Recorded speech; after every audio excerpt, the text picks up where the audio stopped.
She is now Ellen DeGeneres.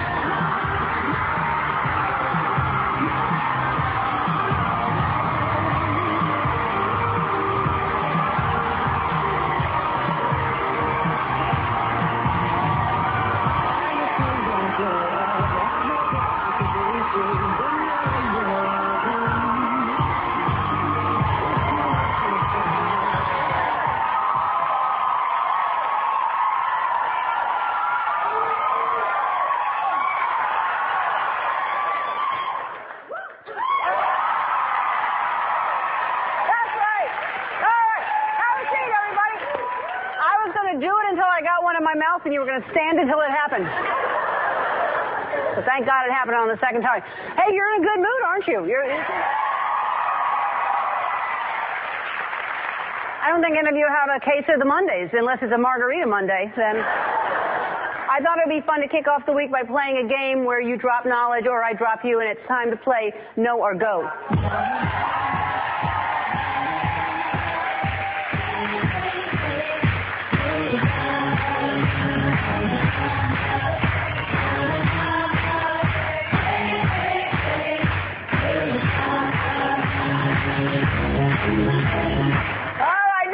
Part. I have to do it to that.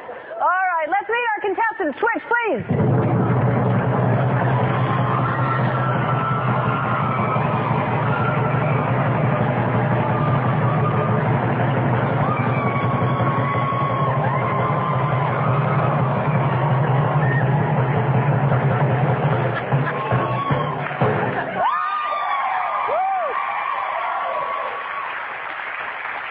You're going to be sore tomorrow. Yeah. That was very impressive. Hi, ladies. Let's meet our contestants. Aaliyah? Hi. Hi. Is it Aaliyah or Aliyah? Aaliyah. Aaliyah. Hi, Aaliyah. You live in Oregon? Yep. What do you do? I'm a student and I work in a lab. Wonderful. And you are Heather? Yes. And you live in California. What do you do? I am a stay-home mom. 3 kids. Oh, hey, kids. Like mommy's about to One of them's in there. Jesse, you live in San Diego? I do, yeah. What do you do, Jesse? I'm a nanny. I nanny for triplets. Nanny for triplets? Yeah, that's 2.5. Wow, they're 2.5 years old? Yeah. All girls and boys? They're all girls. Okay, you seem like you have a lot of energy. Okay? Yeah. Because you're with triplets all the time. Oh, yeah, it's a lot of energy. Okay, yeah. Yeah. God, that's, I'm very impressed. That's got to be, you're the only nanny for triplets?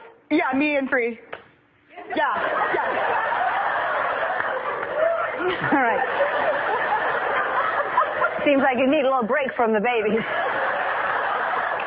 All right, here we go. I'll start with you, Aaliyah. Finding Dory comes out on June 17th. I play a fish with a short-term memory loss. When does Finding Dory come out again? June 17th. That's right.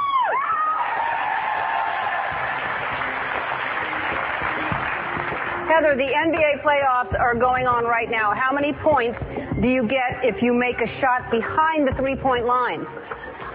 3 points. That's right.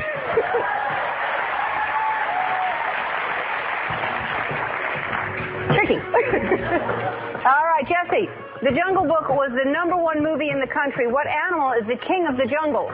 A lion. That is right. Woo!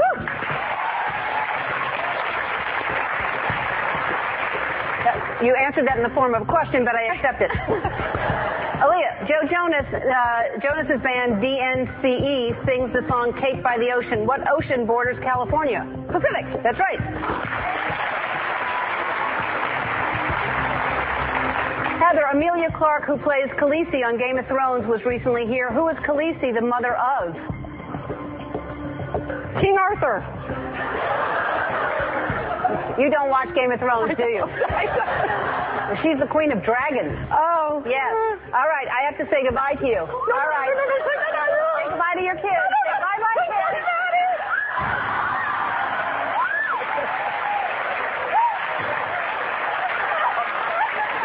All right. All right. We'll never see her again. Jesse, Taylor Swift is in the new commercial where she falls while working out. What does she fall off of? A treadmill? That's right. Someone helping you cheat. You pointed to somebody.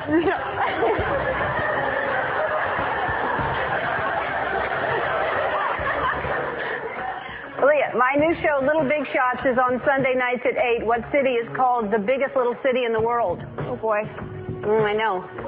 LA? No. Reno. No. Oh, that's a shame. Please, no.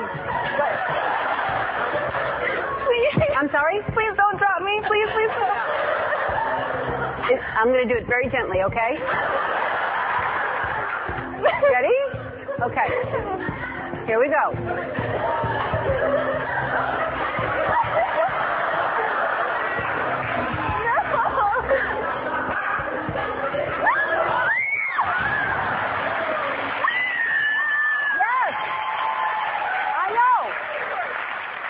You are the winner. You just have to answer 3 in a row and you win.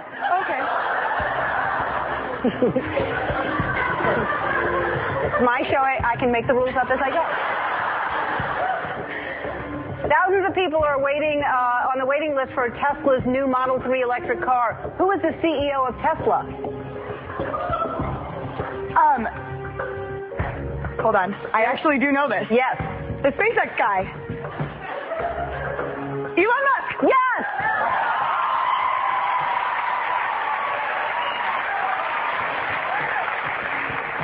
You were more confident of that or who the king of the jungle was. So, Work is the #1 song in the country. Which country artist sings about working 9 to 5?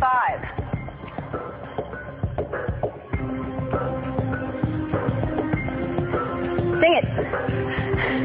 How's it go? Singing it in my head. How's it go? Working 9 to 5. What a way to make a living. Working 9 to 5. Yep, that's right. That's all I know. That's the remix where you say it over and over again. That's that electronic version. Okay, you don't get that one. That's Dolly Parton. Okay, I'll see you in a minute, okay? Okay.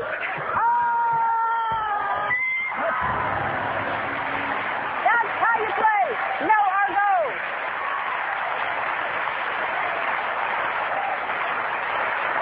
Yay! Oh, she's back. Hi, see, it wasn't so bad, was it? Hi, Jessie. Okay, you're all winners in my eyes, so you're all going to get a 55-inch TCL Roku TV.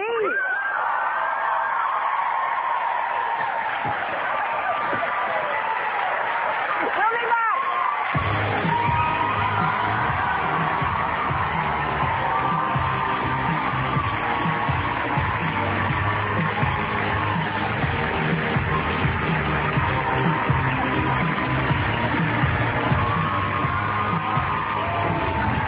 It's doing very well. Yeah, it's amazing how much you get done without a penis. You need the light.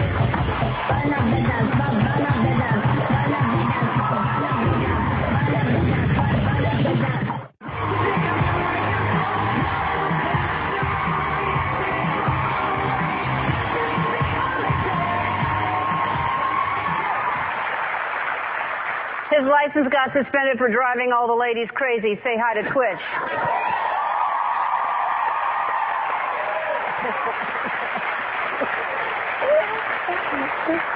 That's a good one. How was your weekend? You know, it was good. It was the first weekend away from the family. This is my first weekend traveling away, so it was. You left the baby for the first weekend. Yeah. But Allison stayed home. Allison stayed home. Yes, it was tough. You know what I mean? Because while I could sleep uninterrupted, it felt weird. You know what I mean? I'd wake up every 2.5, 3 hours, like, oh, they're not. You know what I mean? It's just. Yeah. I told you I'm very paranoid. You know what I mean? So it's just. Sleeping uninterrupted feels unnatural right now. You know what I'm saying? And then they just at this stage, they grow like every couple of hours. They're a new little baby. Exactly. It's one of those things. It's like his hair has grown so much more while I was gone. He can't have more hair than he's had already. He does, though. That's what I'm saying. It grew a lot. It grew a lot more. We still don't know which way it lays, but like it's. He's got way too much hair. I know. Yeah. What do we do with it? I don't know. It's Yeah. Isn't that precious? That's how they sleep, all three of them like that. You gotta hold my neck up when I'm at home. You know what I mean? Most people spoon, but they stack on top of it. Hey, Twitch, today is a big holiday. I'm sure you know which one it is. Yeah. Yeah, everybody's talking about it. Today is World Penguin Day. Yeah, so if you saw penguins today, it's they're dressed up, you noticed? Oh, boy. This is true. I heard a sweet story about two penguins at a zoo in Germany. They are two male penguins named Stan and Ollie, and they only have eyes for each other. They pay no attention to the female penguins. They're not confirming they're gay, but we got a picture of them in their new habitat.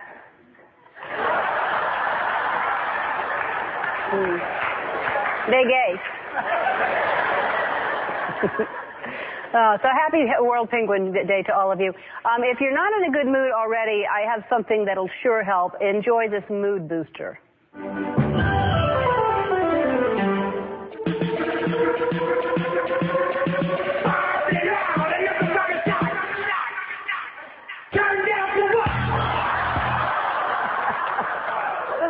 Oh. No one puts baby in a box. The cat's fine. Don't worry about the cat. All right. Right now, we're going to have a happy Mimi Monday. Okay.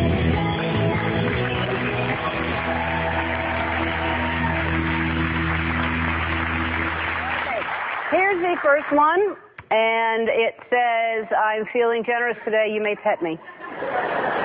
Here's another one. "When you're cute, but you ain't summer ready."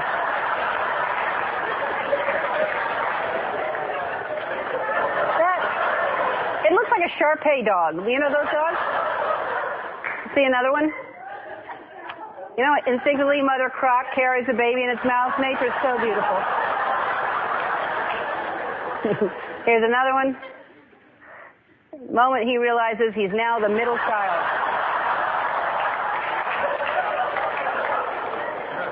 Here's another one. Arr. I'm just kidding. I'm only a turtle. Here's another one. The morning after.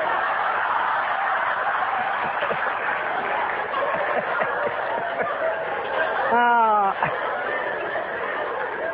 We've all been there. If you see a meme you think I should see, please send it to me. Here's something I saw I want to share with you. Apparently, two people are suing Red Stripe Jamaican beer. And the reason that they're suing is because it's not really made in Jamaica. Come on, Mon. Silly lawsuits like this keep popping up. I found out there's even a law firm that specializes in these kinds of cases. This is their latest ad. Hi, I'm Goldman. And I'm Mangold. And here at Goldman and Mangold, we know false advertising is a crime that hurts us all. The silent killer. It's come to our attention that Red Stripe Jamaican Lager isn't really brewed in Jamaica. It's brewed in Pennsylvania. It's the opposite of Jamaica. Jamaica me crazy. And did you know that Beck's German beer is actually brewed in St. Louis? And Blue Moon Belgian-style ale is from Colorado. It's not Belgian. And this beer must be made in Japan, but it's not.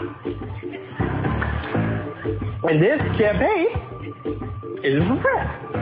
Foster's isn't Australian, it's from Texas. This beer says it's made by the monks. More like monkeys, because beer made by a bunch of monkeys, I think. Monkeys can't make beer. And Beck's isn't from Germany. Beck's is from... Look, I already did that one. Now it's Belgian style. It's like a waffle. It's got the strawberries in it. My Corona.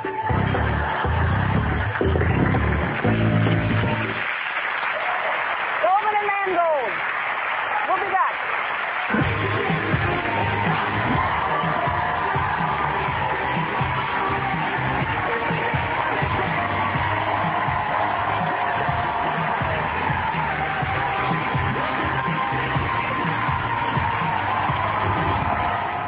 Very well. Yeah, it's amazing how much you get done without a team. The whole team was on the side of the deck, and they jumped up and were screaming for me, and it was as much glory as I ever would have gotten in first place. Probably more because I was myself. That's amazing.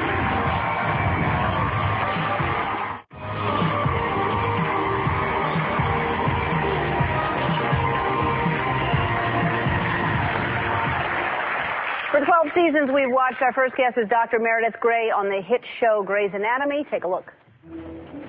Apparently you got my text. Oh, yeah. I got it good. Obviously, it was not meant for you.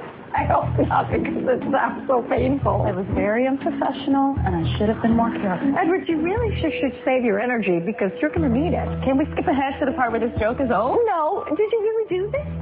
I have not. I was riffing on. Okay. Please welcome Ellen Pompeo.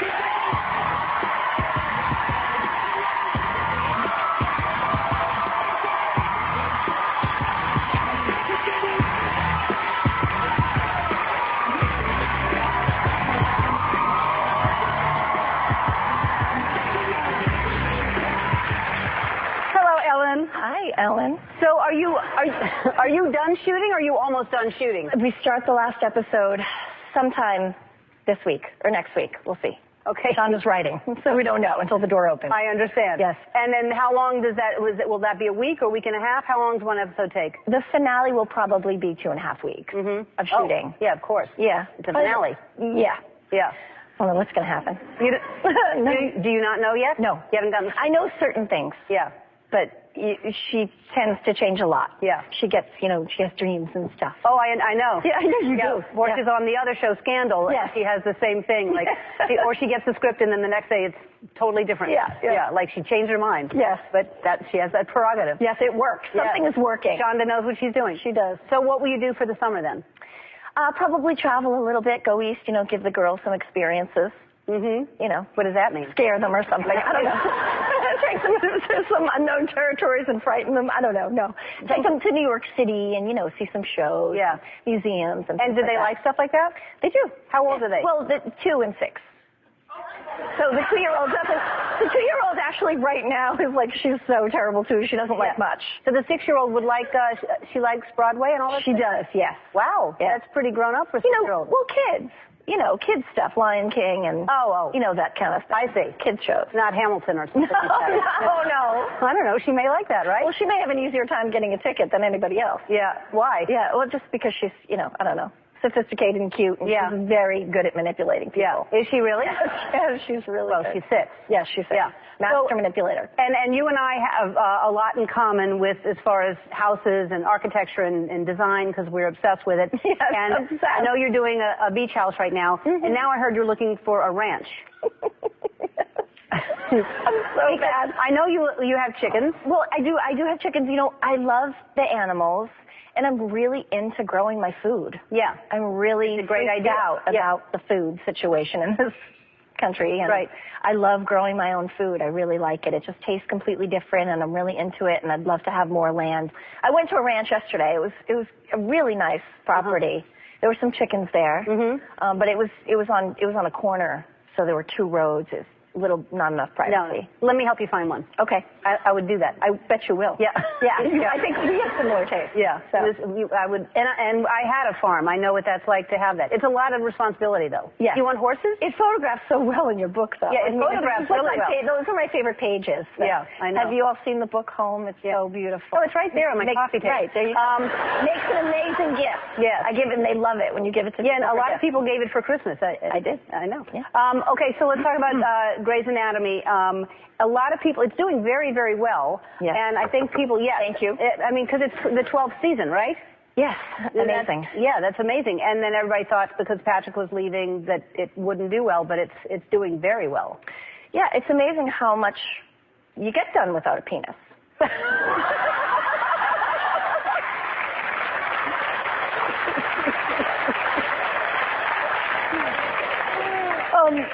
We miss him dearly, but yeah, the show is doing very well.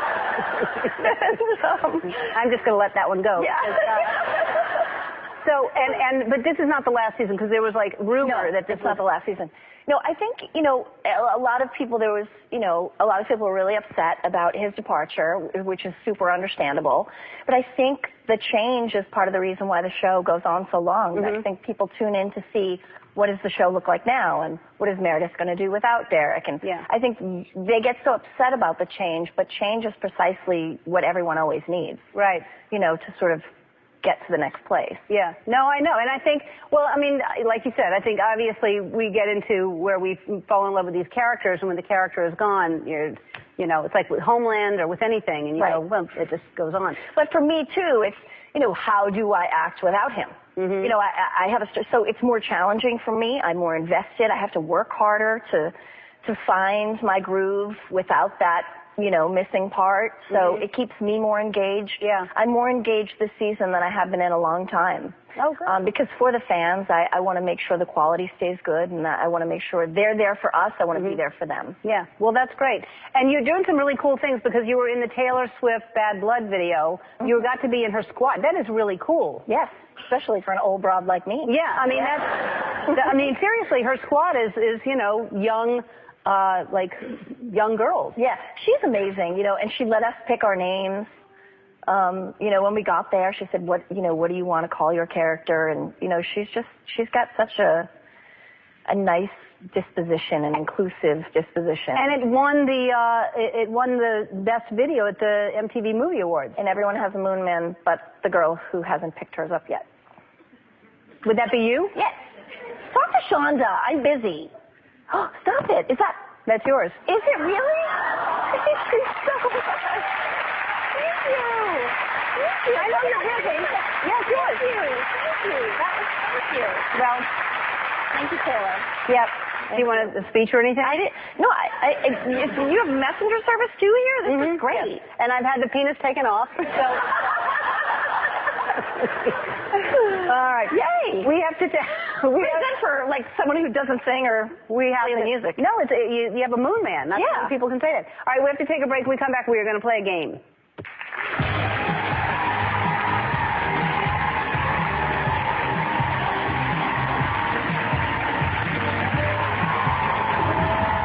I'm like surprised at how often I cry. I'm like, what? I'm crying. I'm happy. I'm crying. I'm sad. I think mostly I'm crying because I'm just tired.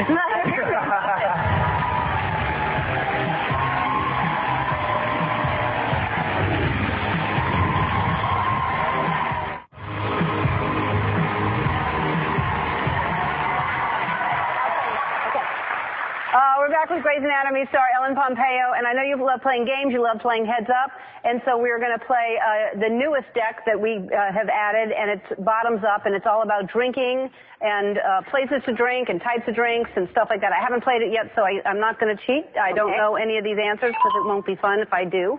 So this is our newest deck. Oh, God. So just... My bartending days were a long time ago. Oh, this is a town that you can go to, and if Funky Town? No, if you drink this, you'll be there. Last time we were here, one time we were here, we had chips and salsa and Margaritaville? Yeah. Oh. Okay, shot. Chug. It shakes.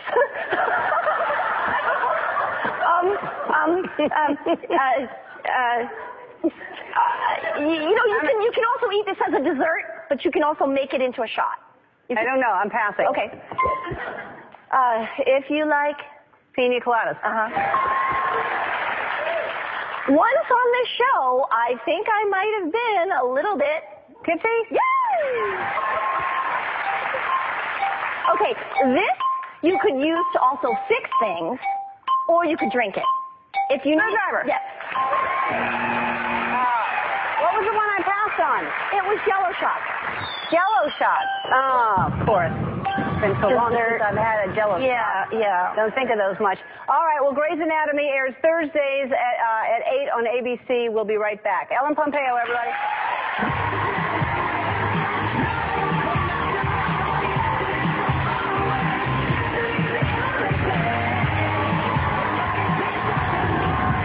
The whole team was on the side of the deck, and they jumped up and were screaming for me, and it was as much glory as I ever would have gotten in first place. Probably more because I was myself. That's amazing.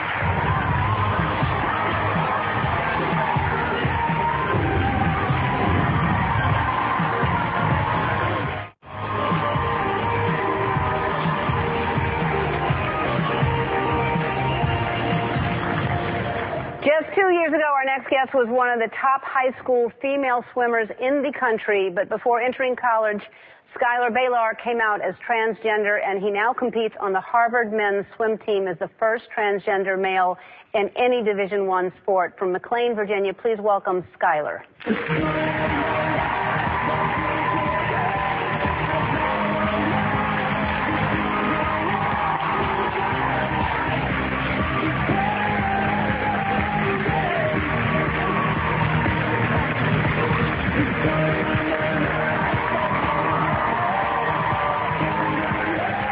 Well, first of all, I want to say I'm proud of you, good for you, and I know that this feels really good to actually be able to be yourself. So tell me at what age you realized that you were transgender.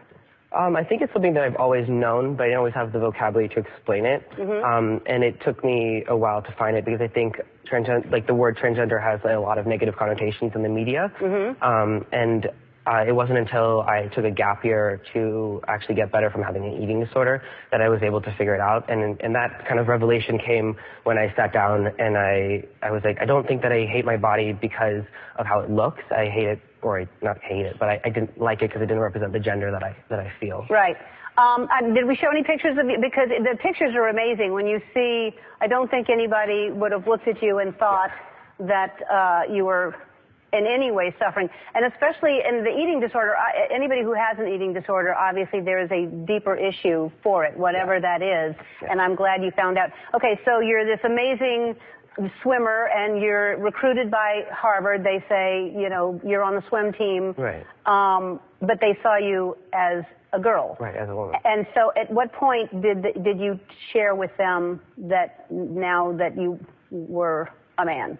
So I told my coach, I think it was April of my senior year. So I recruited in September, and I told her in April that I was going to take a gap year because I needed to get better from my eating disorder. And she said, okay, just keep me posted. And so throughout that process, I called her, I think it was about once a month, and I told her what was going on, and I told her what I was working on. And when gender identity came up, I said, hey, I'm working on my gender identity, and I don't know what's going to be the implications of this, but I'm transgender, and I just know that I really want to swim.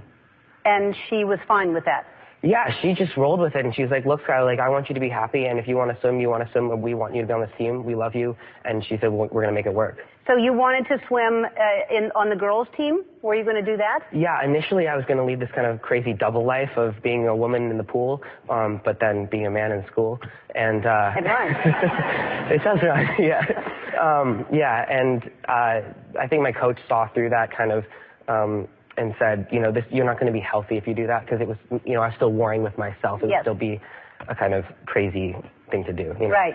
Yeah. And so the male coach said he was fine. He said, join our team. Yeah. And then he talked to all the guys on the team. And were you surprised that, like, all the guys were completely welcoming and fine and no one had an issue with it? Yeah, it was crazy. Kevin, the men's coach, actually talked to the whole team beforehand, before he talked to me, and he said, you know, team, do we want to do this? We have this trans kid. Do we want to let him on the team? And they were like, yeah. And that's been consistent since. And I know that he went to them. He said, you know, maybe in a group nobody wanted to speak out, but he said individually, come talk to me if you want to talk to me. So then you had top surgery. You had your breast removed, right? So that must have been amazing to then swim. Like, what was that like the first time you're like standing there in a Speedo and you don't have a... It was terrifying, to be honest with you. Yeah, I was actually at Harvard the first time it happened, and I was sitting like on the deck, and I was, you know, all covered up, and I asked, you know, I told my coach, I'm really scared, and he said, don't worry about it. So I literally took off my shirt and jumped in the pool. Yeah. But it was really great. I think there was a lot of new sensations, like physical sensations, that I felt because I'd never had those parts of my body exposed underwater. Right. But it was incredible. Right. Yeah. So you were, I think, if I'm not wrong, like, if not the fastest, one of the fastest women's swimmers. Now you're swimming on the men's team. Yeah. And you knew that was going to be an adjustment. Yeah. And how is that? How are you doing in it? So I'm not winning anything, but I think that I'm not awful. So I keep up with my teammates and I keep up with people around me, but I'm not winning anything like I used to, and that's definitely humbling. But it kind of has helped me develop something I was working on before, which is learning to love swimming just for swimming. And I think that there's a lot of other kinds of glory in that. And for example, in my last meet, which is I think the thing that was just up on the screen, I got 16th place, which obviously is not first place. But my whole team... No, it's not. I don't know much about it, but I know 16th is not first. Yeah, but the whole team was on the side of the deck, and they jumped up and were screaming for me because I dropped a lot of time from my best, so I did really well relative to myself. And it was just, I mean, I was ecstatic, and it was as much glory as I ever would have gotten in first place. Probably more because I was myself. That's that's amazing. So First of all, like I said, I admire you, and it's a scary thing to go to do something that so many people don't understand. Yeah. And I know your parents are in the audience and are very supportive. And my brother. Yep, and your brother. So.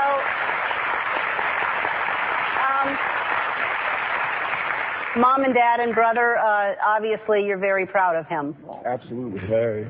Yeah. I mean, the fact that, because you knew, I mean, you're looking at the women's team and you're watching them compete in their times and you're thinking, I would beat that time. I could do that. But I would be competitive. Yeah, you'd be competitive in that time. And you choose to do this because, as you said, you're being yourself. So you are winning.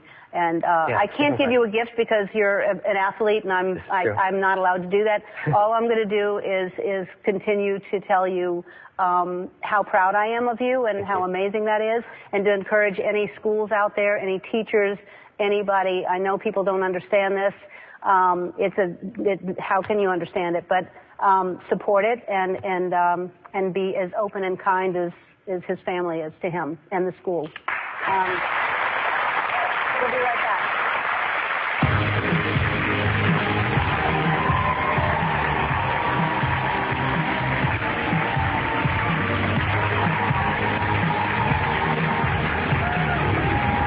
I'm like surprised at how often I cry. I'm like, what? I'm crying. I'm happy. I'm crying. I'm sad. I think mostly I'm crying because I'm just tired.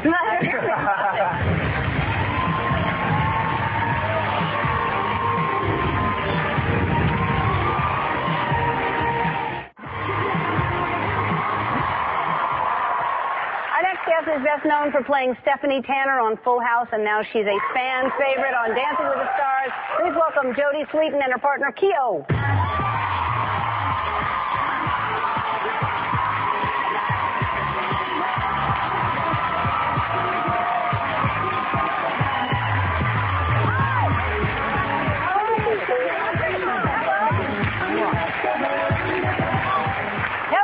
Well, congratulations. First of all, congratulations on Fuller House. That is doing very well. Thank you very much.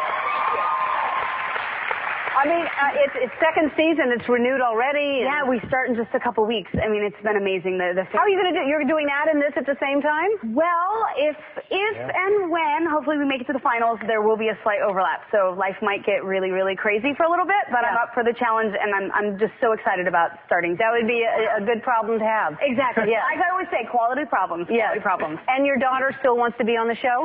Yes. Yes. My 8-year-old daughter. I mean, both my girls love the show, and they love coming to the tapings. But yeah, my 8-year-old has already started working out something with Elias, who plays Max. She's like, I want to be like your girlfriend, or like in the class or something. And she actually got mad because last season it didn't happen that she was on it. And she was like, you said you were going to put me in the show, and I want to be in the show. So I might try and see if I can sneak her in a scene somewhere. But after like the 4th or 5th time of doing it, I have a feeling she'll be like, I'm done. Really? I don't want to do this anymore. I don't know about that. You may be opening up a can of worms. Exactly. I'm not sure. It could go one of two ways. So, most people who come on the show, we talk about how hard it is and they're surprised. And I'm always like surprised that they're surprised, because all I say to everyone is like, it's so hard, isn't it? Yep. But you weren't surprised that it's this hard. Well, I was fortunate to have Candace Cameron, who had been through the show. So she warned me. She was like, it's an amazing experience. It is life-changing, but it will push the limits of what you think you are, like, physically and mentally and emotionally able to do. And, it has been. It has been. We're halfway through the season now, and I'm like surprised at how often I cry. I think it's like I've like cried every week. I'm like, what? I'm crying. I'm happy. I'm crying. I'm sad. I think mostly I'm crying because I'm just tired. So like the emotions are flowing. Right. I'm not really like a super emotional person, but it was like every week. I told Keo, I'm like, can I not cry this week? He's like, I'm not trying to make you cry. But she's been amazing though. Like, you're amazing, and I'm so proud of you. Like, and I love you so much for what you do every day. So Thank you. So Keo, you're dancing. You're dancing with you're a prince. You're an actual prince. I mean, I'm not just saying that like, hey, you're a prince. You're a prince. I am a prince. They offered my dad, because my grandparents, after he passed away, they offered my dad to be a prince, and he said, no, I'm not going to be a king because I'm still working. So because I'm the only son of my dad, they offered me to be a prince. And I said, what do you have to do? They said, just take being a prince and just do whatever you're doing. And I said, awesome. Yeah. I'm like, but it's not, it's not what you think it is, though. It's not like, coming to America, Prince, the crown and everything. It's not like that. No? The best thing that happened to me is when I went home. After a show, I went to South Africa, and, I got escorted back home. And I was like, oh, that's fun. No more traffic. I was like, oh, this is awesome, so it's very good. Can you do that in LA, like here for us? Because that would be awesome. Not so much. No one knows that. No one knows that. So, wow. So you're escorted when you're back home? Yeah, I went back home and I got escorted. I was like, oh, that's fun. Can I just go to a shop and then just, stop the whole shop and just... Can you do that? No, I can't. Oh. And I have to say, it's a really great thing that you share all of the problems, the struggles that you've gone through, because I do believe that that's the way people learn, by seeing that everyone is flawed in some way. So, yeah, I have been very open about sort of where my life was and how far I've come. I mean, this past year for me has been an amazing experience with all of the shows coming back and really getting to do what I love. But I've learned to share my story, that I'm kind of only as sick as my secrets. The only thing that can really hold me back are the things that I don't share. And I think in sharing our stories, we all have struggles and things that we've been through and things that aren't easy for us. And I think when we share those with each other, that sort of brings the humanity out in all of us. We all have something that we've struggled through, and I think that sharing those stories is really important. Yeah, well, good for you. I agree with you. All right, we're going to take a break. When we come back, y'all are going to dance for us. Yay. All right, we'll be back.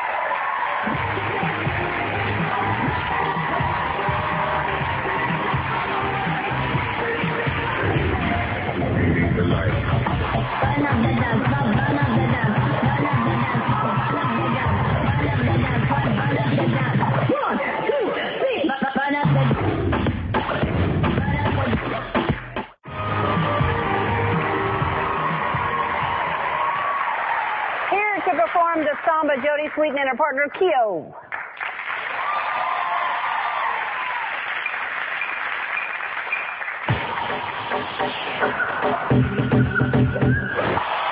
I want a little fire, you give me the light. I want a little fire, you give me the light. I want a little fire, you give me the light. You give me the light.